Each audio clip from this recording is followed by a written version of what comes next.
नमस्कार दोस्तों, welcome friends. एक बार फिर आपको स्वागत है एमटी मेडिट्यूब की मेडिकल चैनल में। आज जानेंगे मोंटेलुकास्ट और लिवोसिट्रिजिन के कॉम्पोजिशन में एक बहुत ही अच्छा दवा बनाया गया है जो क्या क्या काम करता है, किन किन पेशेंट को ये दिया जा सकता है, किन किन पेशेंट को दिया नहीं जा सकता, किन किन चीज़ में एक्स्ट्रा यूज होता है। आज सब कुछ पूरी डिटेल्स में जानेंगे। पूरी वीडियो देखिए, स्किप मत कीजिए, लास्ट तक बने रहिए, पूरी जानकारी लीजिए, क्योंकि आधा अधूरा जानकारी जानलेवा भी हो सकता है। चलिए स्टार्ट करते हैं। Subscribe our channel MT MediTube, one step learn of advance medical knowledge. आज जानेंगे मोंटिना एल टैबलेट के बारे में, जो कि मार्केट में लाया है एरिस्ट्रो कंपनी ने। इसके टाइम अभी जो चल रहा है ये 70 रुपया है पर 10 टैबलेट का, जो कि टाइम के साथ साथ अपडेट होता रहता है।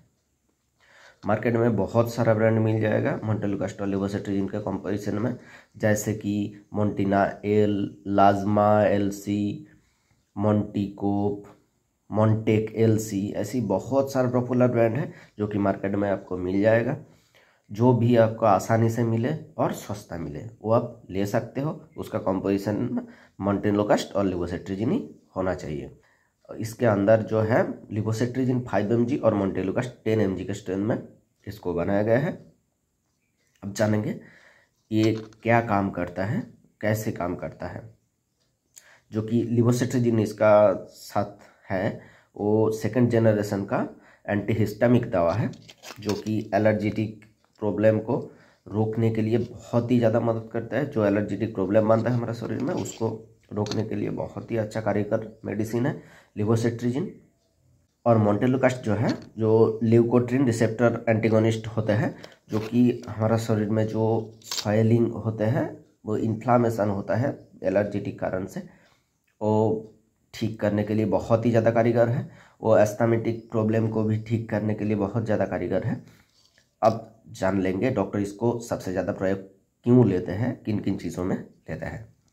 ये 2nd जनरेशन का एंटीहिस्टामिक दवा है। ये ठंड लगने के कारण जो छींके आते हैं, नाकों से पानी बहना, आँखों से पानी बहना, बहुत ज़्यादा छींके आते हैं, सर्दी जैसी लग सकता है, उसमें कारण बुखार भी आता है। वो सर्दी और छींके की ठीक करने के लिए बहुत ही ज़्यादा प्रयोग लेते हैं डॉक्टर। ये किसी पेशेंट को कभी कभी रेडनेस हो जाता है स्किन में, बहुत सारा एलर्जिटिक प्रॉब्लम हो, जो कुछ भी एलर्जिटिक प्रॉब्लम हो उसको ठीक करने के लिए ये एज ए सपोर्टिव मेडिसिन बहुत ही ज़्यादा यूज लेता है। 1 से 2 मेडिसिन से बहुत ही अच्छा रिजल्ट मिल जाता है। कभी किसी पेशेंट को सूखा खांसी या वेट कफ यानी कफ जिस खांसी में रहता है, उसमें सपोर्टिव मेडिसिन के लिए दूसरे एंटीबायोटिक और दूसरे दवाओं के साथ ये सपोर्टिव मेडिसिन बहुत ही अच्छा प्रयोग लेते हैं डॉक्टर। ये शरीर में जाके एलर्जिटिक प्रॉब्लम को ख़त्म करके खांसी और छींके जैसी प्रॉब्लम को बहुत ही ज़्यादा से ज़्यादा काम करने की कोशिश करता है, बहुत ज़्यादा कम भी करता है। और किसी को एस्थमा, जिसको हम लोग दमा बोलते हैं, पेशेंट को ये मेडिसिन बहुत दिन तक चलाया जाता है, महीने भर तक, साल भर तक चलाया जाता है एज ए सपोर्टिव मेडिसिन। हमारे जो ब्रोंकियोल होते हैं उसमें जो स्वेलिंग आ जाता है, इसी कारण से दमा होता है, वो स्वेलिंग को कम करके ये बहुत ही ज़्यादा रिलीफ देता है खांसियों से। ऐसे ही बहुत सारा एलर्जिटिक प्रॉब्लम है, ये मेडिसिन जिसमें बहुत ही अच्छा यूज लिया जाता है। और मुख्यतः था मैंने बता दिया, और दूसरे कोई यूज है तो डॉक्टर उनके एक्सपीरियंस के अकॉर्डिंग वो यूज लेते हैं। आप जानेंगे इसको डोज क्या क्या लेना पड़ता है, ये क्या क्या डोज हो सकता है। दोस्तों सबसे पहले मैं बता देता हूँ, डोज तो रोगी का सीवियरिटी और एज देख के डॉक्टर निर्धारण करता है। फिर भी जो नॉर्मल रिकमेंडेड डोज है वो हर दिन आप एक ही ले सकते हो, वो भी ODHS यानी आप खाने के बाद सोने के टाइम ही ले सकते हो।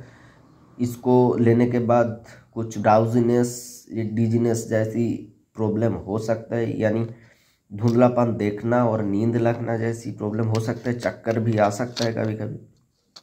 अब जानेंगे इसको लेने के बाद साइड इफ़ेक्ट क्या क्या हो सकता है।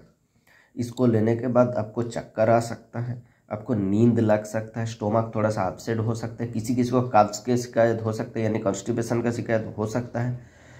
और ऐसे ही कोई साइड इफ़ेक्ट देखा गया है। जब भी आपको कोई अनडिजिटेबल साइड इफ़ेक्ट मिले आप मेडिसिन को बंद कर दीजिए और डॉक्टर से मिलिए जो कि आपको बेहतर ट्रीटमेंट दे सके। आप जानेंगे इसको किन किन पेशेंट को दिया नहीं जा सकता, किन किन कंडीशन में दिया नहीं जा सकता।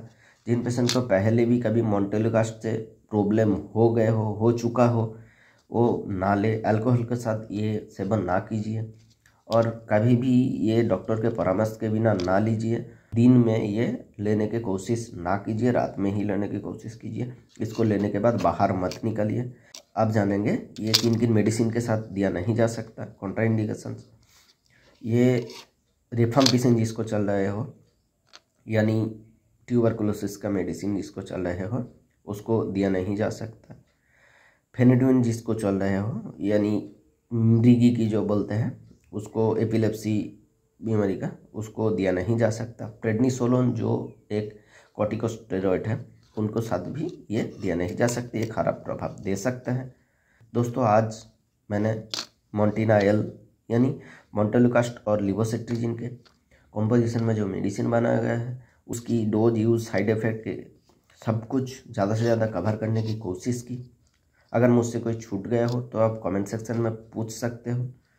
दोस्तों वीडियो अच्छा लगे तो लाइक कर देना, हमारे चैनल को सब्सक्राइब कर देना मेडिकल रिलेटेड ऐसे ही वीडियो पाने के लिए। मिलते हैं अगले वीडियो पर, तब तक के लिए सुरक्षित रहिए, अच्छे रहिए, धन्यवाद।